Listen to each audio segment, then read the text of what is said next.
बिस्मिल्लाहिर्रहमानिर्रहीम। I am doctor Rafaqat Kazmi from Core Hub. आज मैं आपके सामने एक और पीएचडी के टिप्स एंड ट्रिक्स की सीरीज़ में लेक्चर के साथ हाज़िर हुआ हूँ। आज के लेक्चर में हम देखेंगे कि एक पीएचडी का जो रिसर्च प्रपोज़ल होता है वो किस तरह से लिखा जाता है, उसमें क्या चीज़ें होनी चाहिए और कौन से ऐसे सॉफ्टवेयर या टूल्स हैं जो आपको ऐसा प्रपोज़ल जो है वो राइट अप करने में हेल्प कर सकता है। तो पीएचडी का प्रपोज़ल बुनियादी तौर पे वो एक ऑफ़र होती है जो आप अपनी यूनिवर्सिटी को, एडमिशन देने वाले इदारे को या अपने सुपरवाइज़र को बताते हैं कि आप इस पीएचडी में आम तौर पे क्या कर सकते हैं, क्या पोटेंशियल है आपकी रिसर्च की आइडिया में। तो उसी की बुनियाद पे असल में आपको उस यूनिवर्सिटी या इदारे ने दाखिला एडमिशन ऑफ़र करना है या एडमिशन ऑफ़र नहीं करना। तो एक बड़ा क्रिटिकल किस्म का डॉक्यूमेंट होता है, टेक्निकल किस्म का डॉक्यूमेंट होता है और एक बड़ा वेल रिटन डॉक्यूमेंट होना चाहिए।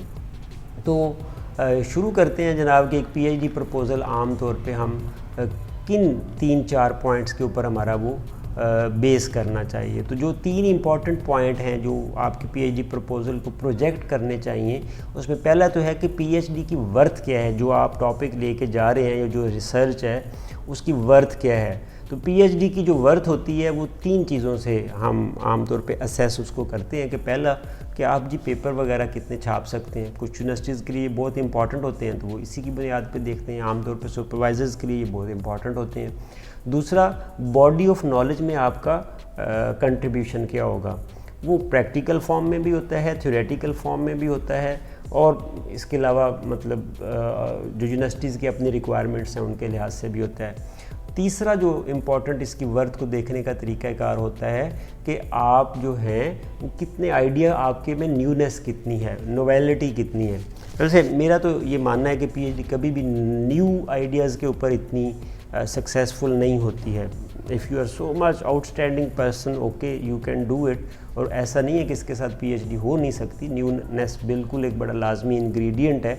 बट अगर आप एक ऐसा न्यू आइडिया लेके बैठ जाएं जो अभी 2 साल पहले शुरू हुआ है, तो पीएचडी का तो जो रिलेटेड वर्क या लिटरेचर रिव्यू है वो 15 साल के पेपर्स के ऊपर मुश्तमिल होना ज़रूरी है। जस्टिफाई तो यकीनन उनको भी किया जा सकता है न्यू आइडियाज़ को, मैं ये बिल्कुल नहीं कह रहा कि उनको जस्टिफाई नहीं किया जा सकता। तो फिर उनके जो बेस क्या लें डोमेन्स होंगी, हमें उनको ज़्यादा इन्वेस्टिगेट करना पड़ेगा। तो न्यूनेस का एलिमेंट 100% बरल किसी भी पीएचडी में नहीं हो सकता, मेरा ओपिनियन ये है। तो खैर, तो वर्थ तीसरा न्यूनेस। उसके बाद अगला पॉइंट सेकंड जो है कि आपकी पीएचडी फिजिबल कितनी है। वही टाइम और आपके पास पैसा या यूनिवर्सिटी के जो आपसे फ़ीस वगैरह लेनी है या आपने रहना है, उसके लिविंग के एक्सपेंसेस हैं, तो ये सारी चीज़ें उसमें शामिल हैं। उसके बाद आप इसको करने के लिए कितने अहल हैं, यूनिवर्सिटी ने इस चीज़ को भी असेस करना होता है। तो ये भी एक स्ट्रक्चर्ड किस्म का प्लान होता है जो एक प्रपोज़ल के एंड पे आपने अपना प्लान जो है वो देना होता है। तो खैर, पीएचडी का जो डॉक्यूमेंट होता है प्रपोज़ल का, उसमें जो 4 चीज़ें बहुत ज़रूरी हैं, 4 के से ज़्यादा भी हो सकती हैं, लेकिन ये 4 तो लाजमी होनी चाहिए। पहला, टाइटल आपने जो रखना है। दूसरा, ओवरव्यू, इसे आप लिटरेचर रिव्यू भी कह सकते हैं। मेथडोलॉजी, ज़रूरी नहीं है कि आपने इसी मेथडोलॉजी पे काम करना होता है, लेकिन बहरहाल आपके पहले डॉक्यूमेंट में कोई ना कोई मेथडोलॉजी जो है वो ज़रूर होनी चाहिए। और चौथी चीज़, आउटकम्स एंड इम्पैक्ट, जो क्या सिग्निफिकेंस क्या है आपके काम की या आपके काम की अहमियत जो है वो क्या है। तो टाइटल जो है आमतौर पे 12 से 15 जो वर्ड्स होते हैं उसके ऊपर मुश्तमिल होता है और ये पहला क्या लें सेंटेंस होता है जो किसी पीएचडी सुपरवाइज़र ने आपके प्रपोज़ल में से पढ़ना होता है। तो अगर ये उसको मुतासर करेगा तो वो शायद अगले 1 या 2 या 4 पेजेस को पढ़ने की ज़हमत करेगा। अदरवाइज़ वो, अगर उसको प्रपोज़ल में बात बहुत ज़्यादा समझ आ गई तो शायद तब भी वो उसको छोड़ देगा, और अगर बिल्कुल समझ नहीं आई तो तब भी वो इसको छोड़ देगा। तो ये बड़ा एक प्रिसाइज़ और बड़ा मतलब इसको थोड़ी मेहनत करनी चाहिए। मेहनत 10, 15, 20 टाइटल लिखें और जो बहुत ज़्यादा सूट कर रहा है वो लिखें। अपने सुपरवाइज़र के रिसर्च बैकग्राउंड को ज़रूर स्टडी करें प्रपोज़ल लिखने से पहले। रिलेटेड वर्क जो पिछले कोई 1 साल में, 2 साल में आपकी उस डोमेन में काम हुआ है उसको ज़रा थोड़ा सा उसमें समराइज़ करने की कोशिश करें। और मेथडोलॉजी, जो प्रॉब्लम स्टेटमेंट आप लेना चाह रहे हैं आम तौर पे, وہ آپ اس میں اس کے سولو کرنے کا میتھڈ بتائیں. اسٹیٹسٹیکل ہے, انالیٹیکل ہے, کوالٹیٹیو ہے, کوانٹیٹیو ہے, whatever type of a method you are trying to use within your P H D. اور اینڈ پہ سگنیفیکنس لکھیں آگے اپنا 2-3 سال کا جو پلان ہے, آؤٹ کمز کے. جی کوئی پیپر پبلش کریں گے, تھیسس لکھیں گے, کوئی انوینشن کریں گے, تو وہ آؤٹ کمز کا جو ہے یہ پارٹ ہوتا ہے. تو یہ کچھ ٹپس ہیں اس کے لیے کہ جی آپ کی کلیئرٹی بہت اچھی ہونی چاہیے, کنسائز ہونا چاہیے اس کو, اور کوہیرینٹ, مطلب ہر جو سیکشن ہے لائک انٹروڈکشن ہے اس کا تعلق ہونا چاہیے ریلیٹڈ ورک کے ساتھ, ریلیٹڈ ورک کا تعلق ہونا چاہیے میتھڈالوجی کے ساتھ, میتھڈالوجی کا تعلق ہونا چاہیے جو آپ کو ایک پائلٹ سا سلوشن دے رہے ہیں اس کے ساتھ, تو وہ کوہیرینٹ ہونا چاہیے.